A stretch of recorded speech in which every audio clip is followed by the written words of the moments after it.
Halo Sobat Adsen, salam pintar! Bertemu lagi dengan Kak Vista, teman belajar IPA kalian.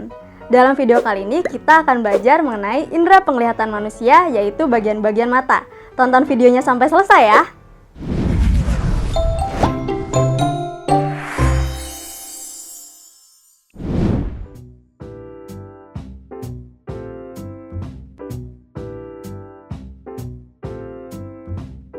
Sobat Adsen, indera penglihatan manusia adalah mata. Organ mata itu punya bagian-bagian dan fungsinya tertentu. Yuk kita belajar bersama. Oke, yang pertama kita belajar tentang lapisan pada mata.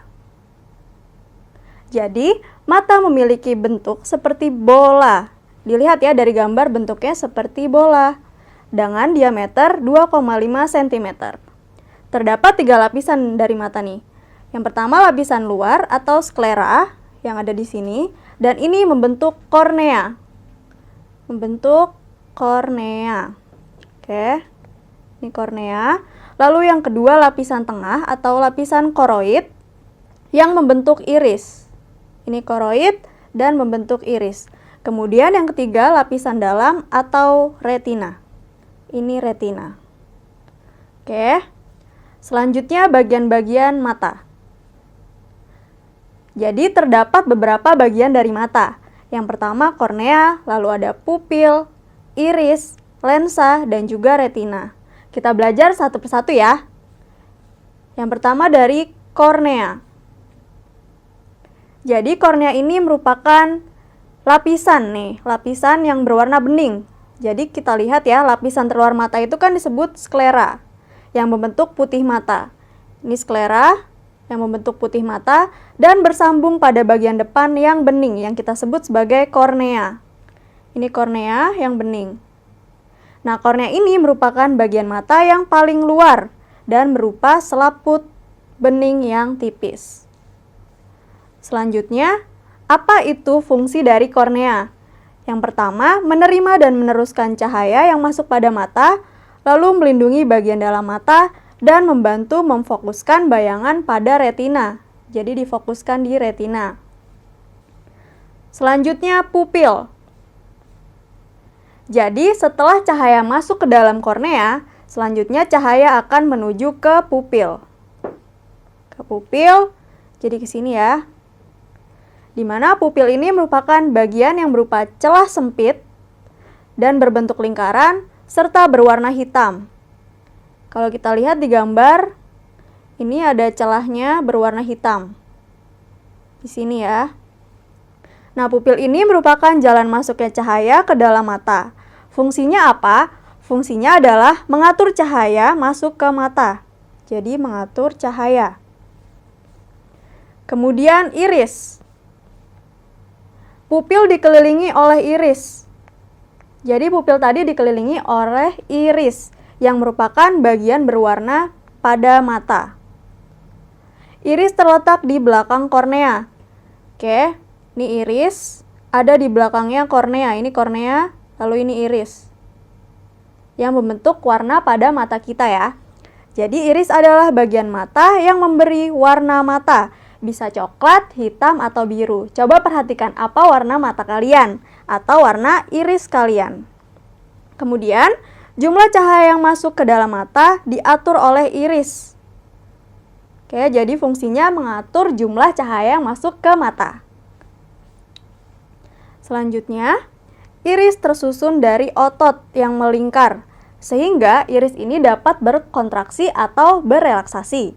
Jadi bisa berkontraksi dan berelaksasi, sehingga dapat menyebabkan pupil mengalami pembesaran atau bisa juga mengecil. Oke. Dan besar kecilnya iris serta pupil ini bergantung pada jumlah cahaya yang masuk ke dalam mata. Jadi jumlah cahaya ini memengaruhi besar dan kecilnya iris dan juga pupil. Selanjutnya lensa. Setelah cahaya melewati pupil, cahaya kemudian bergerak merambat menuju ke lensa. Ini ya lensa. Lensa mata kita itu ternyata bentuknya apa? Bentuknya bikonveks, seperti lensa pada kaca pembesar, serta transparan dan terletak di belakang pupil. Ini pupil, lalu lensanya ada di sini ya. Jadi ada di belakang pupil.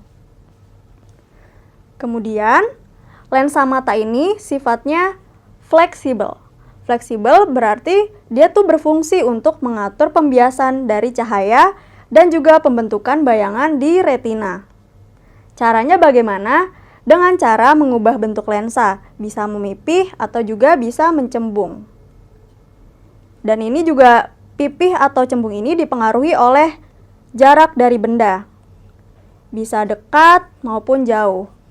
Nih ya, dilihat di gambar, kalau bendanya jauh maka lensanya pipih, sementara untuk benda dekat lensanya lebih cembung. Terlihat ya, di sininya lebih cembung, yang ini pipih. Kemudian, prosesnya, bagaimana prosesnya? Yang pertama, ketika kita melihat benda yang jaraknya jauh, maka lensa mata akan mengalami proses relaksasi menjadi lebih datar atau mata melihat tanpa berakomodasi. Oke, ini yang untuk jauh. Lensanya datar atau menjadi pipih. Kemudian, ketika melihat benda yang dekat, lensa mata berkontraksi sehingga lebih cembung. Lebih cembung. Untuk yang benda dekat menjadi lebih cembung dan dikatakan berakomodasi maksimum, gitu ya. Selanjutnya, dengan mengubah kecembungan lensa, maka lensa dapat menangkap bayangan dengan jelas pada jarak jauh maupun dekat, dan selanjutnya bayangan tersebut akan dibentuk di retina. Jadi akan dibentuk di retina. Oke. Kemudian akhirnya kita bisa melihat benda dengan jelas maupun benda dekat ataupun jauh. Kemudian retina. Ketika cahaya melewati lensa, kemudian cahaya akan membentuk bayangan yang kemudian ditangkap oleh retina. Oke, ditangkap oleh retina, di mana retina ini merupakan bagian dalam mata yang mengandung sel-sel yang peka terhadap cahaya atau kita sebut sebagai fotoreseptor. Jadi ini mengandung fotoreseptor.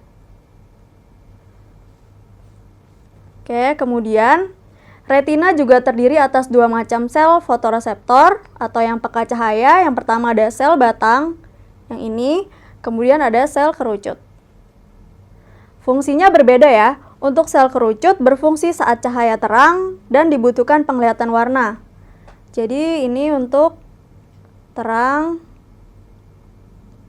dan warna. Kemudian untuk sel batang, ini dibutuhkan ketika cahaya redup. Cahaya redup. Oke, jadi di retina ini terdapat dua sel, yaitu sel kerucut dan sel batang, di mana sel kerucut ini peka terhadap terang dan juga untuk penglihatan warna, sementara sel batang untuk yang cahaya redup. Gitu ya Sobat Adsen. Sobat Adsen, tadi kita sudah belajar mengenai indera penglihatan manusia, khususnya bagian-bagian mata. Bagaimana? Sudah semakin paham bukan? Sampai bertemu di video selanjutnya ya. Salam pintar, dah!